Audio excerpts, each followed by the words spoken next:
नमस्कार। 3 सर्वथा नए प्रकाशन अभी-अभी मुझे प्राप्त हुए हैं, 3 दिन पहले ही प्राप्त हुए हैं।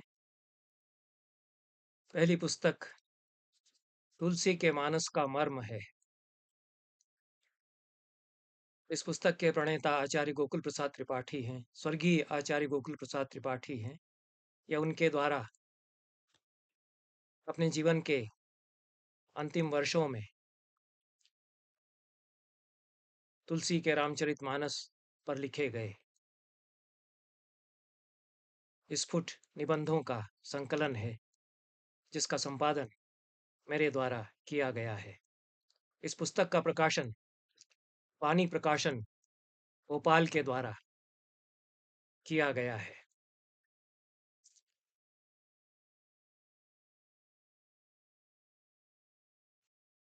तक अमेज़न पर भी उपलब्ध है और ई-बुक के रूप में भी प्राप्य है। इसका मूल्य 260 रुपया है।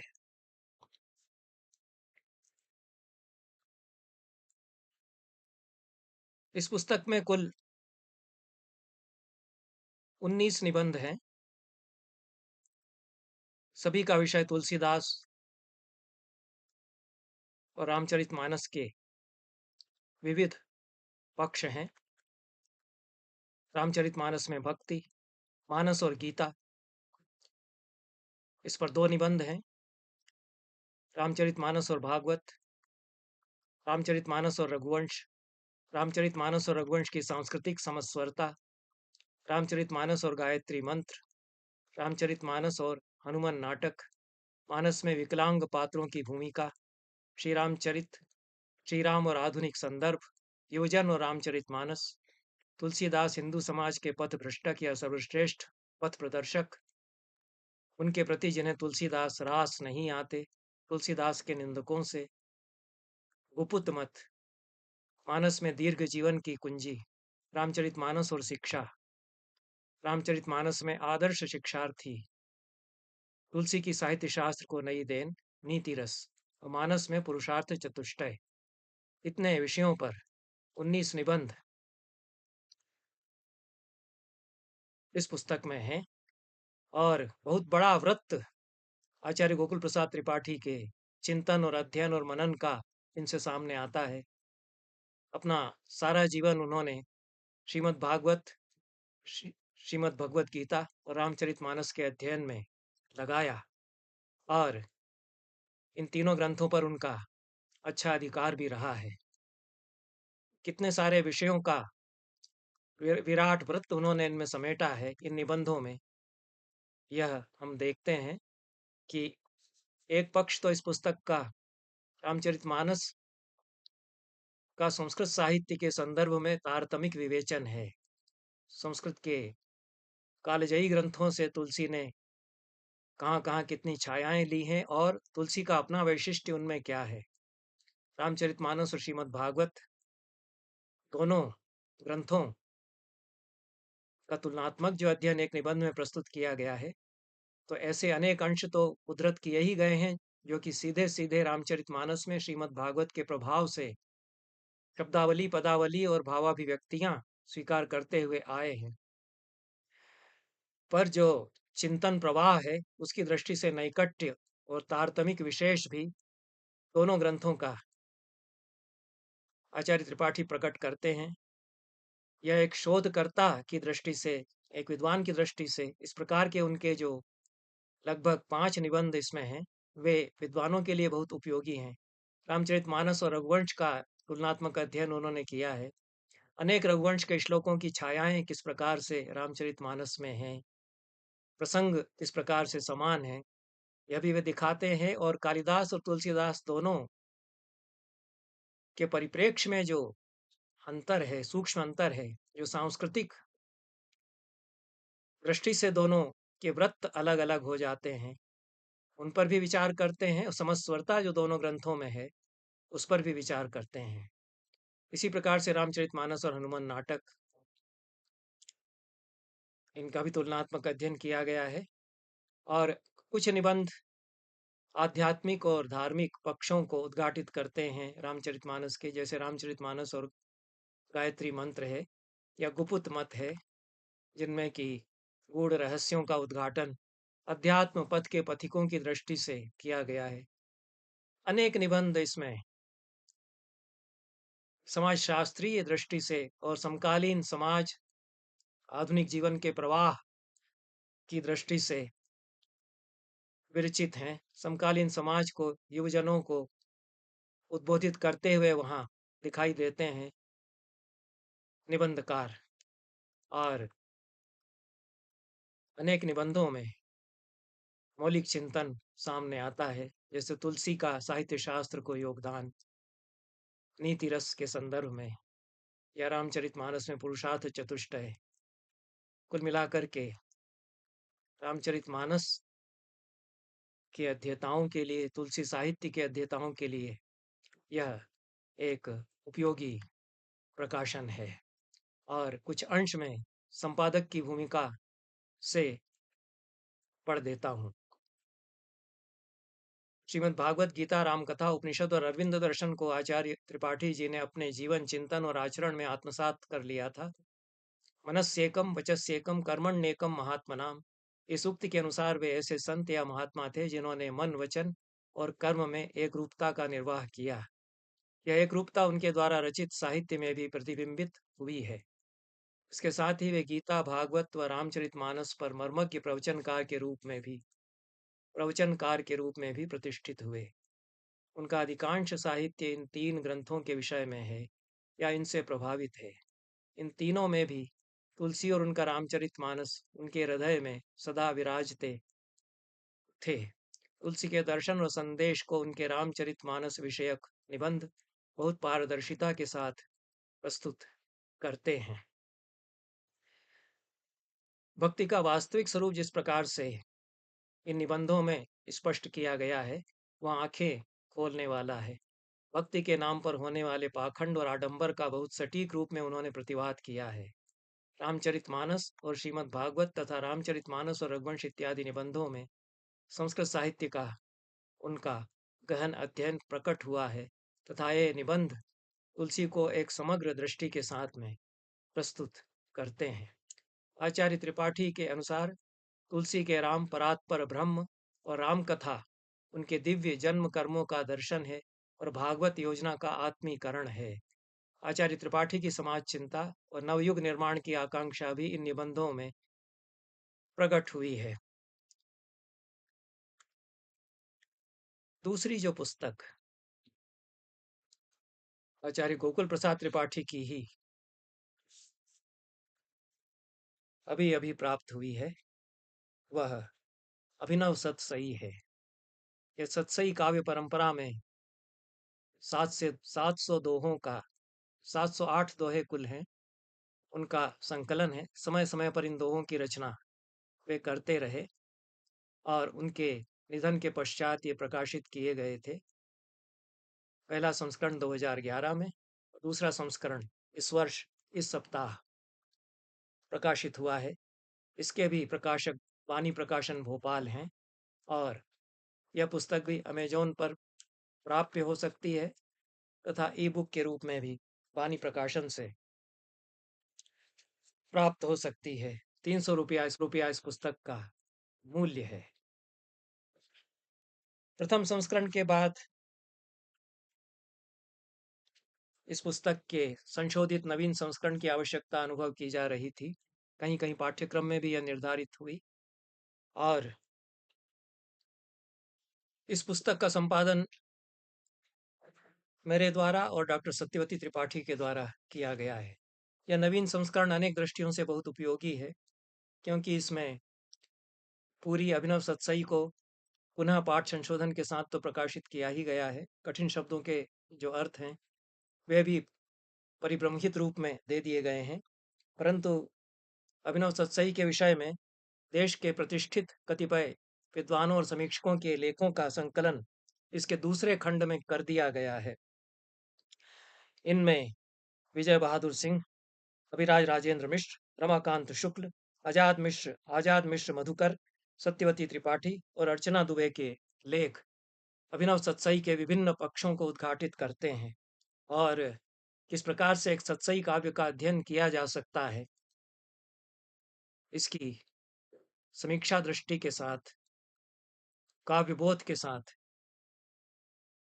इस काव्य को देखने की दृष्टि इन निबंधों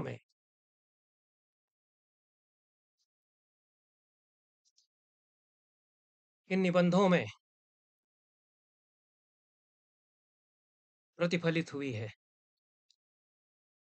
6 निबंध हैं और जाने माने समीक्षकों, प्रकांड पंडितों के द्वारा लिखे गए हैं। इस काव्य की पहले संस्करण के बाद किस प्रकार से सराहना की गई विद्वत जगत में और साहित्य रसिकों के बीच, यह भी इन निबंधों के द्वारा जाना जा सकता है। आचार्य गोकुल प्रसाद त्रिपाठी और उनकी अभिनव सतसई शीर्षक निबंध में हिंदी के प्रखर चिंतक, समीक्षक और आचार्य विजय बहादुर सिंह ने आचार्य गोकुल प्रसाद त्रिपाठी की लोक चित्त की समझ और लोकमानस में उनकी पेठ की चर्चा की है। सतसई की परंपरा और आचार्य गोकुल प्रसाद त्रिपाठी की अभिनव सतसई शीर्षक निबंध में अभिराज राजेंद्र मिश्र ने संपूर्ण भारतीय वाङ्मय में जो सतसई काव्य की परंपरा है, संस्कृत, प्राकृत तथा हिंदी काव्यों में, उसके परिप्रेक्ष्य में अभिनव सतसई की विशेषताओं को प्रकट किया है और इन अनेक सतसई काव्यों में भी जो एक सूत्रता है और गाहा सतसई का विशेष रूप से जो प्रभाव संपूर्ण भारतीय सतसई साहित्य पर पड़ा है, उसकी अपने गहन अध्ययन के आधार पर अभिराज राजेंद्र मिश्र ने चर्चा की है। आचार्य रमाकांत शुक्ल संस्कृत के महाकवि, अच्छे विद्वान और हिंदी के आचार्य रहे हैं। अभिनव सतसई में दोहा छंद के प्रयोग का वैशिष्ट्य शीर्षक निबंध में उन्होंने छंद शास्त्रीय अनेक ग्रंथों से दोहा काव्य विधा के लक्षण देते हुए दोहा के विभिन्न भेदों के संदर्भ में अभिनव सतसई में दोहा के कितने भेदों का किस प्रकार से विषयानुसार प्रयोग हुआ है, इसकी बहुत ही विस्तार से छानबीन करते हुए इस पूरे काव्य की समीक्षा की है। अभिनव सतसई में परतत्व चिंतन शीर्षक निबंध में संस्कृत के प्रकांड पंडित, व्याकरण और वेदांत के निष्णात ज्ञाता आचार्य आजाद मिश्र मधुकर ने जो वेदांत विषयक चिंतन अभिनव सतसई के दोहों में काव्यात्मक रूप से प्रतिफलित हुआ है, उसको उद्घाटित किया है। अभिनव सतसई में शास्त्र संगति शीर्षक निबंध में सत्यवती त्रिपाठी ने विभिन्न शास्त्रों का प्रतिफलन, उनकी छायाएं जिस प्रकार से संक्रांत हुई हैं अभिनव सतसई के दोहों में, उसका अध्ययन प्रस्तुत किया है। सांख्य, योग, गीता, श्रीमद् भागवत आदि ग्रंथों की छायाएं किस प्रकार से अभिनव सतसई के बहुसंख्य दोहों में देखने को मिलती हैं और बड़ा अध्ययन भी मनीषी कवि का, अभिनव सतसईकार का इन दोहों के द्वारा हम जान सकते हैं। अभिनव सतसई एक काव्य धरोहर इस शीर्षक निबंध में अर्चना दुबे ने समकालीन साहित्यिक धारा के संदर्भ में अभिनव सतसई की विशेषताओं को प्रकट किया है। बिहारी के दोहों के संबंध में कहा जाता है कि सतसैया के दोहरे जो नावक के तीर, देखन में छोटे लगे घाव करें गंभीर। वही बात इन दोहों पर भी लागू होती है। आकार में कलेवर में लघु होते हुए भी वे अर्थ की अनेक अनुगूंजें छोड़ते हैं और वेधक दोहे हैं, मर्म को स्पर्श करते हैं, मर्म को बींधते हैं। विषयों की बड़ी विविधता है। बहुत सारे दोहे तो आध्यात्मिक भावभूमि पर लिखे गए हैं, जो कि आचार्य गोकुल प्रसाद त्रिपाठी के लेखन की विशेषता रही है, और अध्यात्म तत्व का निरूपण काव्यात्मक भाषा में उन्होंने किया है, कहीं कहीं बहुत सरस उदाहरणों के द्वारा किया है। और गीता, रामचरितमानस, श्रीमद् भागवत आदि ग्रंथों का प्रभाव भी इन दोहों पर हम देख सकते हैं।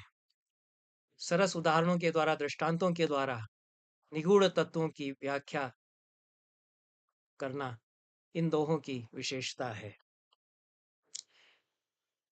अनेक दोहे आधुनिक समाज की अच्छी समीक्षा करते हैं और व्यंग्य हास्य के अच्छे छींटे भी उनमें हम देखते हैं। विशेष न कहकर मैं कतिपय दोहों का पाठ यहाँ कर देता हूँ। मत फूलो अभिमान में गर्व पतन का द्वार, फूली फुटबालें गिरें सहकर पाद प्रहार। चुंबक खींचे लौह को जो वह निर्मल होए, ईश्वर खींचे जीव को काम कलुष जो खोए। सर्दी सिकुड़ाती तथा गर्मी से विस्तार, मृत्यु एक संकोच है जीवन एक प्रसार। यह जीवन और मृत्यु की बड़ी मौलिक व्याख्या है। अनेक दोहों में समकालीन समाज की जिस प्रकार से खबर ली गई है वे भी प्रभावित करने वाले हैं। यंत्र सभ्यता में हुए हृदय भावनाहीन, कृत्रिम शिष्टाचार रत स्वार्थ साधना लीन। राजनीति बिन धर्म की है सर्वथा अनीति, गोकुल सत्याश्रय बिना फले न कोई रीति।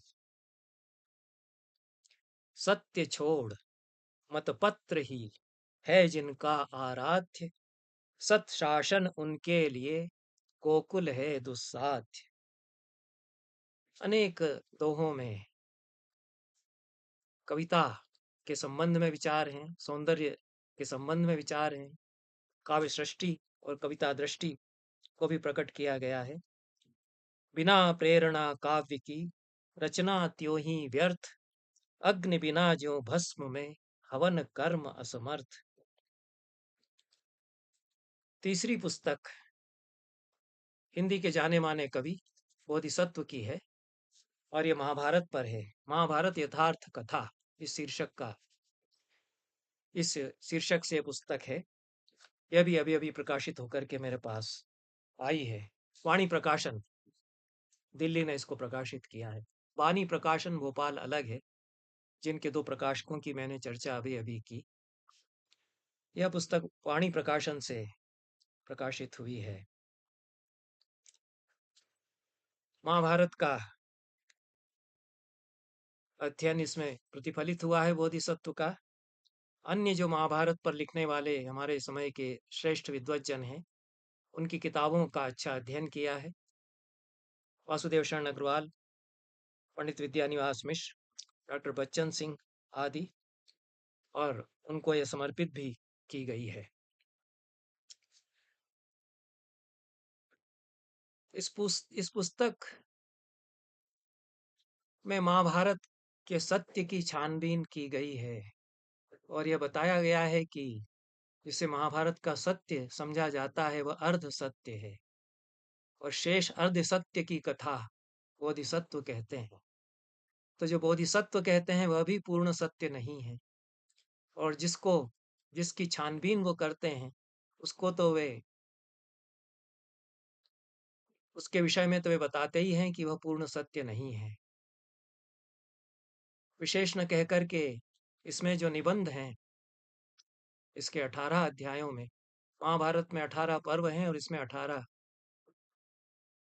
लेख हैं विभिन्न महाभारत के प्रसंगों या महाभारत के पात्रों पर।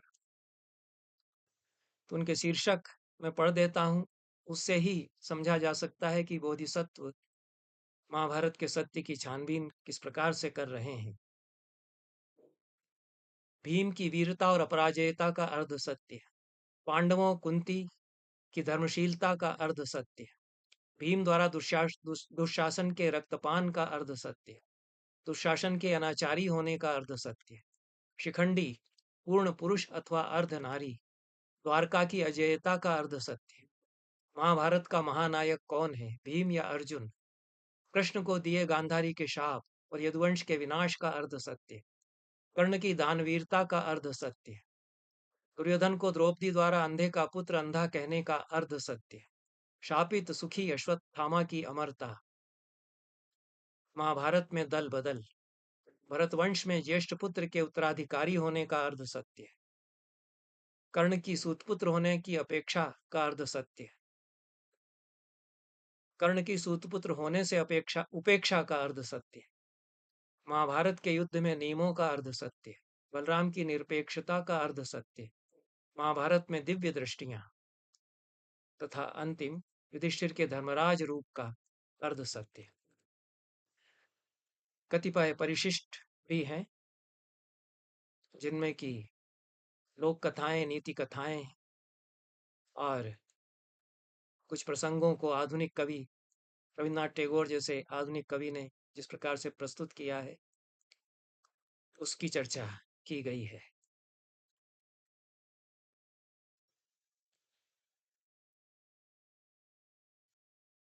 पुस्तक की भूमिका मुझसे लिखवाई गई, उस भूमिका के कुछ अंश मैं प्रस्तुत कर देता हूं। यह 4 पृष्ठों की 3.5 पृष्ठों की भूमिका है। कालजयी रचनाएं हमारे स्मृति प्रमोश को पहुंचती हुई हमारे पास लौट कर आती हैं। महाभारत इसी तरह बार बार लौट कर आता रहा है। हम उसकी नई व्याख्या के द्वारा अपने जीवन और अपनी परंपराओं की फिर से नापजोख करते हैं। महाभारत का एक नया आख्यान आज़ादी की लड़ाई के दौरान गढ़ा गया। भारतीय स्वतंत्रता संग्राम में महाभारत के रूपक का एक हथियार की तरह उपयोग किया गया। कीचक के पात्र को निरंकुश विदेशी सत्ता और द्रौपदी को भारतीय जनता और भीम को स्वतंत्रता सेनानी के प्रतीक के रूप में प्रस्तुत करते हुए हिंदी, मराठी आदि भाषाओं में अनेक नाटक लिखे गए और वे पारसी रंगमंच पर बेहद लोकप्रिय ही नहीं हुए, उनकी प्रस्तुतियों ने जन जन के जागरण में अद्वितीय भूमिका निभाई। मुंशी नारायण प्रसाद बेताब तथा राधेश्याम कथावाचक का इसमें असाधारण योगदान था। बेताब ने हिंदी में 26 नाटक लिखे। उनकी कीर्ति का अक्षय स्तंभ उनका महाभारत नाटक है। अभिमन्यु वध नाटक उनका बहुत अधिक खेला जाता रहा है। कथावाचक अभिमन्यु वध नाटक कथावाचक का है। कथावाचक ने भी 18 से ज्यादा नाटक लिखे। इनमें महाभारत से प्रेरित नाटकों की बड़ी संख्या है। महाभारत के बारे में इतने वादी और विवादी सुर अलापे जाते हैं, उनके बीच महाभारत की सही पहचान कैसे करें? वास्तव में तो महाभारत की विशेषता ही यह है कि हर बंधी बंधाई पूर्व निर्धारित लकीर को मिटाकर नई रेखाएं बनाता जाता है और एक व्याख्या की काट में उसकी अन्य व्याख्या उपजने लगती है। महाभारत का एक संदेश यह भी है कि जीवन केवल स्याह और केवल सफेद नहीं होता। दृष्टि से यह एक सुचिंतित विमर्श है कि महाभारत के सारे सत्य अर्ध सत्य हैं। बोधिसत्व छूट गए अर्ध सत्यों की कथा कहते हैं। बोधिसत्व के पक्ष पर निस्संदेह प्रतिपक्ष भी बनते हैं। बहस की हमारी परंपरा में पूर्व पक्ष एक अप्रत्याहत चुनौती बनकर बार बार उत्तर पक्ष के आगे उठ खड़ा होता है। मुझे उम्मीद है कि यह पुस्तक महाभारत को लेकर पूर्व पक्षों और उत्तर पक्षों की श्रृंखला में और भी नई अनेक कड़ियां जोड़ेगी और महाभारत पर बहस के नए आयाम खुलते रहेंगे। इन शब्दों के साथ